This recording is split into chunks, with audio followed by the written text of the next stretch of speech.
প্রশ্নে বলা হচ্ছে একটি ব্ল্যাকবোর্ডের দৈর্ঘ্য 3/3 এবং প্রস্থ 2/5 কতে বলা হচ্ছে ব্ল্যাকবোর্ডটির ক্ষেত্রফল কত বর্গমিটার। এখন আমরা কি জানি, ক্ষেত্রফল সমান হচ্ছে দৈর্ঘ্য গুণ প্রস্থ, কখন যদি সেটি আয়তাকার হয়। এখন ব্ল্যাকবোর্ড যেহেতু আমরা জানি সাধারণত আয়তাকারই হয়ে থাকে, তাহলে আমরা কতে কি লিখব, দেয়া আছে দৈর্ঘ্য 3/3 মিটার, প্রস্থ কত 2/5 মিটার। সুতরাং ক্ষেত্রফল সমান দৈর্ঘ্য গুণ প্রস্থ বর্গ কি লিখব, একক। এখন এখানে কি হবে, দৈর্ঘ্য হচ্ছে 3/3 গুণ 2/5 এখানে আমরা কি লিখব, বর্গ, একক কি এখানে মিটার। তাহলে আমরা প্রথমে কি করব, আমরা এখানে সমস্ত ভাঙিয়ে ফেলবো, অর্থাৎ 3 গুণ 3 9, 9 একে 10, 3/10 গুণ 5 গুণ 2 10, 10 একে 11, নিচে 5। তাহলে এখানে আমরা যদি লঘিষ্ঠকরণ করি কিভাবে করতে পারবো, 5 দ্বারা ভাগ করলে এখানে 2, এখানে 1, অর্থাৎ নিচে থাকবে 3 গুণ 1 অর্থাৎ 3, আর এখানে 11 গুণ 2 অর্থাৎ 22 বর্গ মিটার। একে চাইলে আমরা কি করতে পারবো, সমস্ততে নিয়ে যেতে পারবো, অর্থাৎ এখানে 3 সাথে 21 আর এখানে 1, তাহলে 7/3 বর্গ মিটার। তাহলে সুতরাং ক্ষেত্রফল 7/3 বর্গ মিটার। এখন আমাদেরকে কি বলেছে, খতে বলেছে দৈর্ঘ্য 3/1 মিটার কম হলে ব্ল্যাকবোর্ডটির ক্ষেত্রফল কত বর্গ মিটার হবে। তাহলে আমাদেরকে এখানে কি করতে হবে, যদি দৈর্ঘ্য 3/1 মিটার কম হয় তাহলে ব্ল্যাকবোর্ডের দৈর্ঘ্য কত হবে সেটি প্রথমে বের করে নিতে হবে। অর্থাৎ আমরা কি লিখব, খতে দৈর্ঘ্য 3/1 মিটার কম হলে দৈর্ঘ্য হবে কত। এখন কত ছিল প্রথমে, 3/3 বিয়োগ 3/1 মিটার, অর্থাৎ 3/3 আমরা কত লিখেছিলাম, 3/10 বিয়োগ 3/1 মিটার, অর্থাৎ কত। এখানে যেহেতু দুটিরই হর একই, তাহলে আমরা হর একই পাবো এবং লবগুলো বসে যাবে, কারণ এদের কোনো পরিবর্তন ঘটবে না। অর্থাৎ কত পাচ্ছি আমরা এখান থেকে পাচ্ছি, এখানে 10 থেকে 1 গেলে 9, অর্থাৎ 3/9 মিটার। আমরা এখন লঘিষ্ঠ করতে পারবো, এখানে 3 দ্বারা ভাগ করলে 1, এখানে 3, নিচে 1 থাকলে সেটি না লিখলেও চলবে, অর্থাৎ কত পাবো আমরা, 3 মিটার। এখন আমরা দৈর্ঘ্য পেয়ে গেলাম, প্রস্থ তো আমরা জানি, সুতরাং ক্ষেত্রফল সমান দৈর্ঘ্য গুণ প্রস্থ, দৈর্ঘ্য 3 আর প্রস্থ হচ্ছে কত। আমরা চাইলে 2/5 লিখতে পারি বা 5/11 কিন্তু লিখতে পারি, তাহলে আমরা 5/11 লিখছি, অর্থাৎ কত আমরা এখান থেকে পাবো 3 11 33 ভাগ 5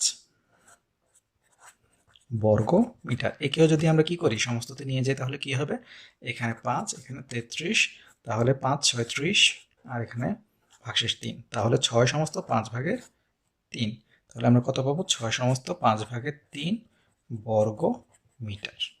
তাহলে সুতরাং দৈর্ঘ্য 3/1 মিটার কম হলে ব্ল্যাকবোর্ডটির ক্ষেত্রফল হবে 6/5 বর্গ মিটার। প্রশ্নে বলা হচ্ছে জামিল সাহেবের কাছে 60,000 টাকা ছিল, তিনি তার টাকা 2/1 3 ছেলেকে এবং 12/1 মেয়েকে দিলেন, বাকি টাকা নিজের জন্য রাখলেন। কতে বলা হচ্ছে মেয়ে কত টাকা পেল। তাহলে তার কাছে মোট ছিল 60,000 টাকা, মেয়েকে দিলেন 12/1, তাহলে আমরা কি পাবো, এখানে দেয়া আছে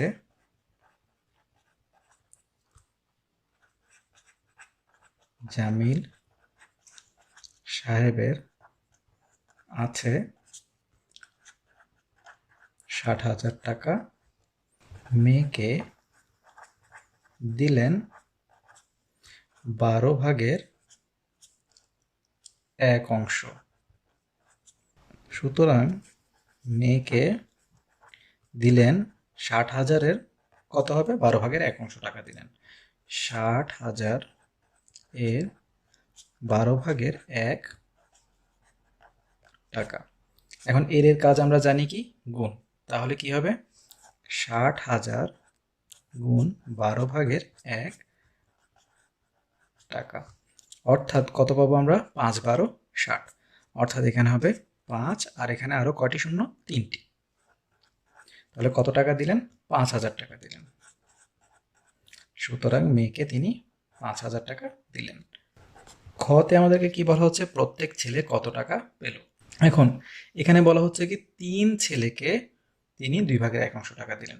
তাহলে প্রথমে আমাদেরকে কি করতে হবে, 3 ছেলেকে কত টাকা দিয়েছেন সেটি বের করতে হবে। সেখান থেকে এক ছেলের টাকা আমরা বের করে নিতে পারবো। কিভাবে 3 ছেলের টাকা বের করব, ঠিক একই নিয়মে। তাহলে জামিল সাহেবের আছে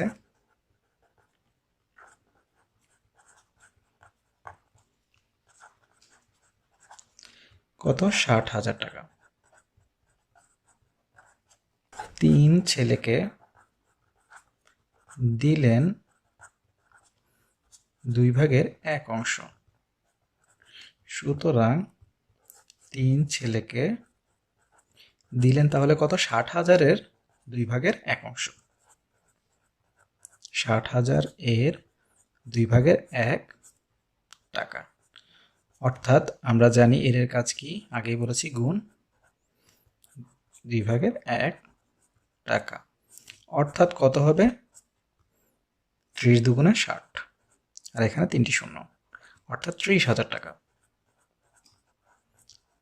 এই 30,000 টাকা কাকে দিলেন, 3 ছেলেকে। এখন 3 ছেলে পায় 30,000 টাকা। সুতরাং এক ছেলে পায় কি, আরো কম, অর্থাৎ ভাগ হয়ে যাবে। 30,000 টাকা 3 জনের ভিতরে ভাগ করে দিচ্ছি, তাহলে ভাগ 3 টাকা। অর্থাৎ কত পাবো আমরা, 10,000 টাকা। কারণ 3 10-এ 30, আর এখানে আরো কটি শূন্য, 1 2 3, অর্থাৎ 10,000 টাকা। সুতরাং প্রত্যেক ছেলে 10,000 টাকা করে পেল। এখন গতে আমাদেরকে কি বলেছে, তার কাছে কত টাকা রইল। তাহলে আমরা এখান থেকে কি পাচ্ছি, ক থেকে আমরা মেয়ের টাকা এবং খ থেকে 3 ছেলেকে কত দেন তা পেয়ে গেছি। আর বাকি টাকা কি বলেছেন, নিজের কাছে রাখে। তাহলে 60,000 থেকে 3 ছেলের টাকা এবং মেয়ের টাকা বাদ দিলেই আমরা বুঝতে পারবো তার কাছে আর কত টাকা রইল। এখন আমরা কি লিখব, ক হতে প্রাপ্ত মেয়েকে দেন কত, 5,000 টাকা। খ হতে প্রাপ্ত 3 ছেলেকে দেন কত, 30,000 টাকা।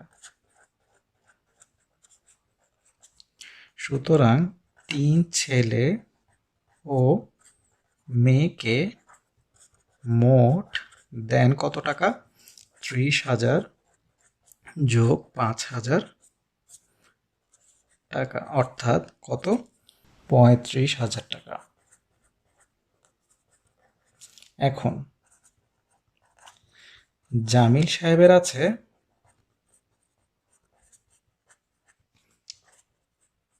কত, 60,000 টাকা। 3 ছেলে ও মেয়েকে দেন 35,000 টাকা। সুতরাং জামিল সাহেবের কাছে রইল কত টাকা, আমরা বিয়োগ করে দিলে পেয়ে যাব, অর্থাৎ 25,000 টাকা। অর্থাৎ জামিল সাহেবের কাছে আর 25,000 টাকা রইল। প্রশ্নে বলেছে একটি বাঁশের 6/1 কাদায়, 2/1 পানিতে এবং অবশিষ্ট অংশ পানির উপরে আছে। কতে আমাদেরকে বলা হচ্ছে কাদায় ও পানিতে বাঁশটির কত অংশ আছে। তাহলে আমরা দেয়া আছে দিয়ে লিখি, পানিতে আছে বা কাদায় আছে, প্রথমে লিখি কাদায় আছে 6/1, পানিতে আছে 2/1।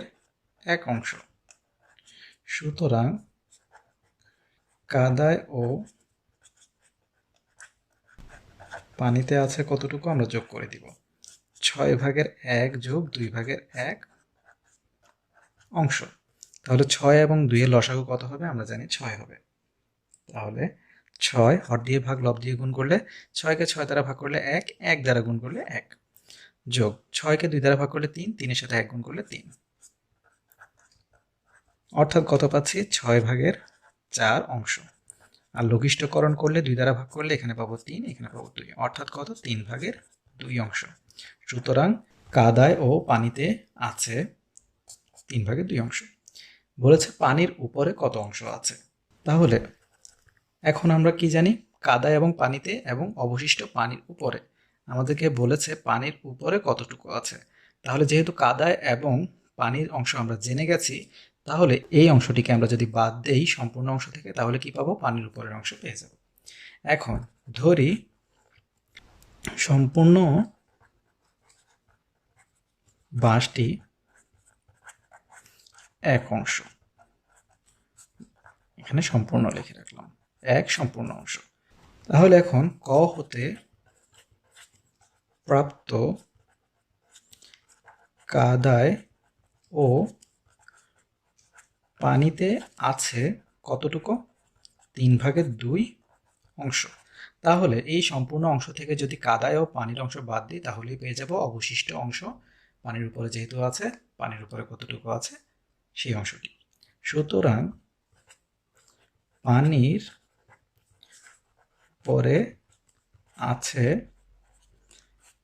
1 বিয়োগ 3/2 অংশ। আমরা জানি কিভাবে করতে হবে, লসাগু 3ই হবে যেহেতু এখানে নিচে কিছু নেই।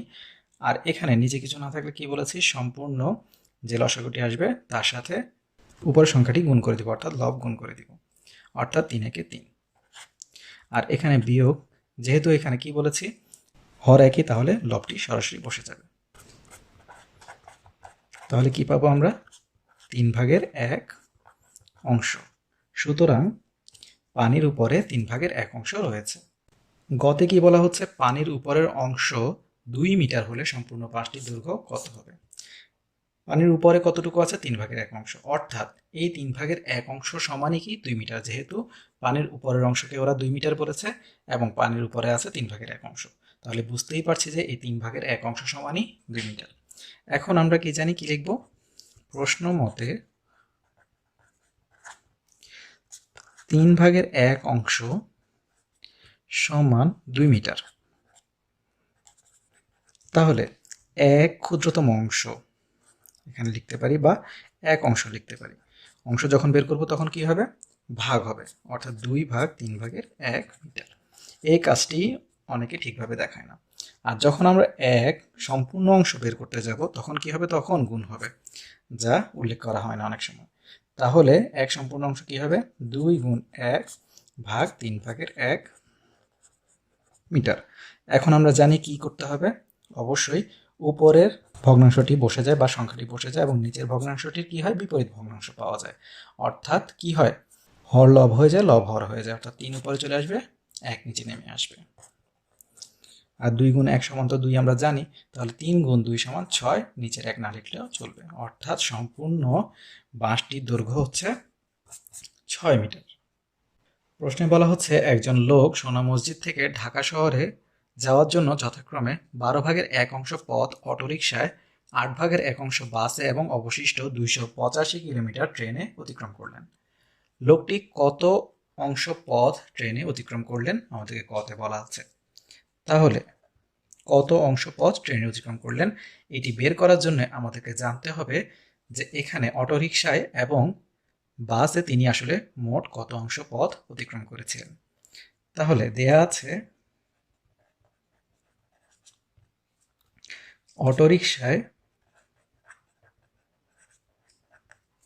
অতিক্রম করেন 12/1 অংশ পথ, আমরা লিখতে পারি না লিখলেও কোনো সমস্যা নেই। এরপরে বাসে অতিক্রম করেন 8/1 অংশ পথ। সুতরাং অটোরিকশা ও বাসে অতিক্রম করেন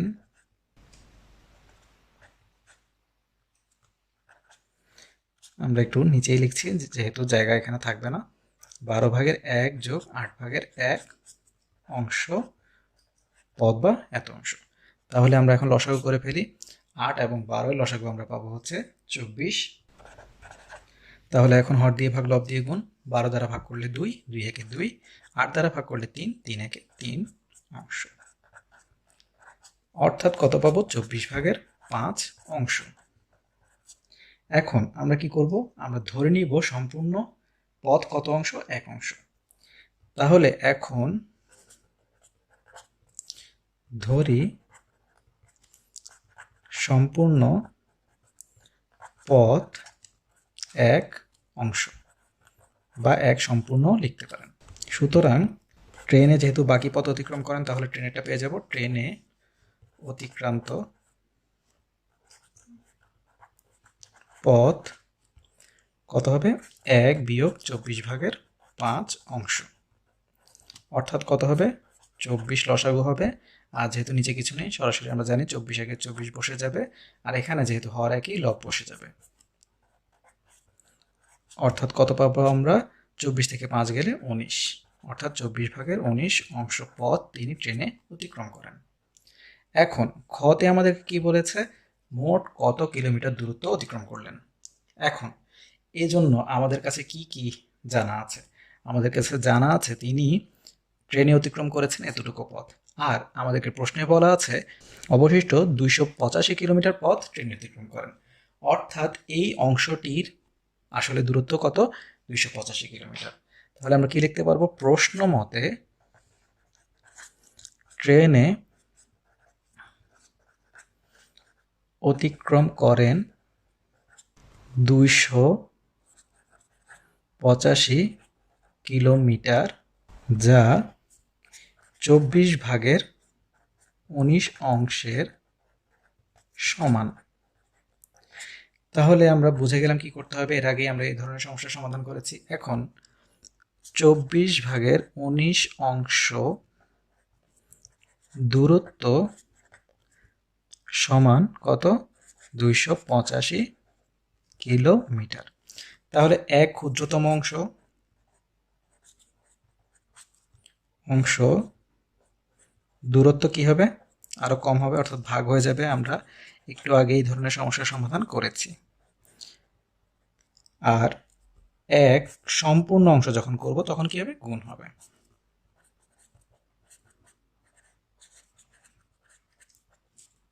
তাহলে 285 গুণ 1 ভাগ 24/19 কিলোমিটার। অর্থাৎ 285 গুণ 1 285 হবে। আর এখানে নিচের ভগ্নাংশটির কি হবে? বিপরীত ভগ্নাংশ হবে। অর্থাৎ 24 উপরে 19 নিচে নেমে আসবে। এখন তাহলে কি পাবো? 19 দ্বারা ভাগ করলে এখানে পাবো 1, এখানে পাবো 15।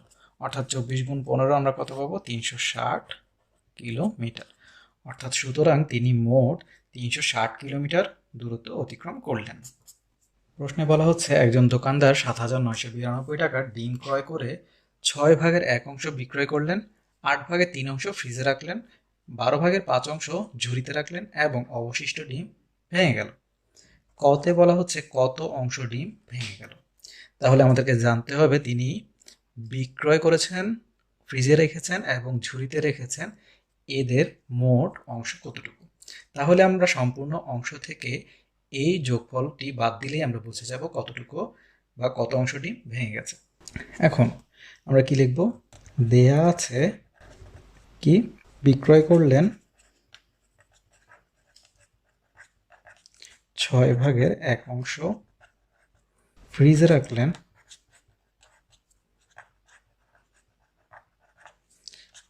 8/3 অংশ এবং ঝুড়িতে রাখলেন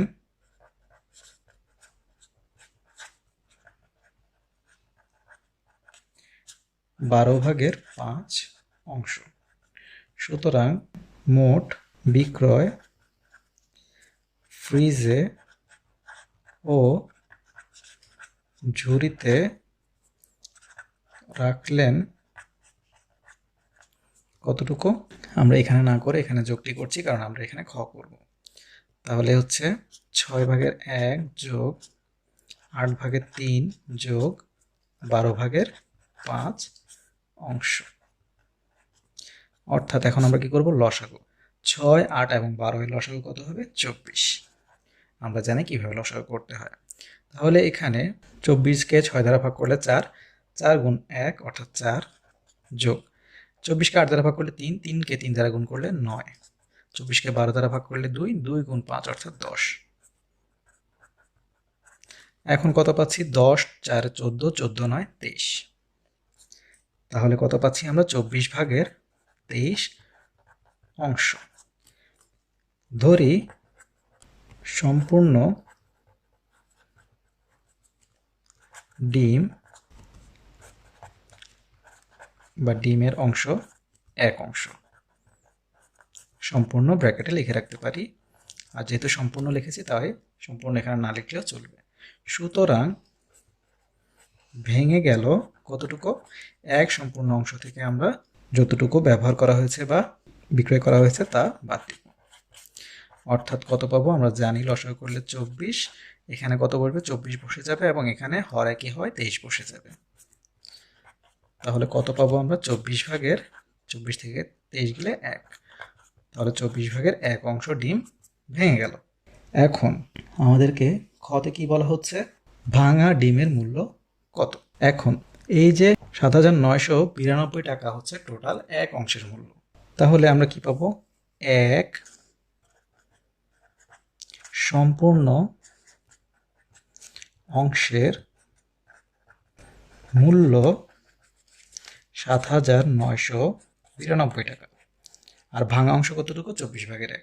সুতরাং 24/1 অংশের মূল্য কত হবে? 7,992 এর 24/1 টাকা, যেহেতু 24/1 অংশ। তাহলে আমরা কত পাবো? যদি আমরা ছোট ছোট করে ভাগ করতে চাই তাহলে এখানে পাবো 3 দ্বারা ভাগ করলে 8, এবং এখানে 3 দ্বারা ভাগ হবে আমরা জানি কিভাবে, কারণ এতে যোগফল 3 দ্বারা নিঃশেষে বিভাজ্য, অর্থাৎ 7, 9, 16, 16, 9, 25, 25, 2, 27। তাহলে ভাগ করলে আমরা পাবো 2,664। এখন যদি আমরা 8 দ্বারা ভাগ করি তাহলে কি পাবো? এখানে পাবো 1, এখানে পাবো 333, তাহলে 333 টাকা। সুতরাং ভাঙা ডিমের মূল্য 333 টাকা। 90 ডিগ্রি এডুকেশনের ভিডিওগুলো দেখে যদি আপনারা উপকৃত হয়ে থাকেন তাহলে অবশ্যই অন্যদেরকে জানার সুযোগ করে দিবেন, আর আমাদের ভিডিওগুলো অবশ্যই বাণিজ্যিকভাবে ব্যবহার থেকে বিরত থাকবেন। ধন্যবাদ সবাইকে।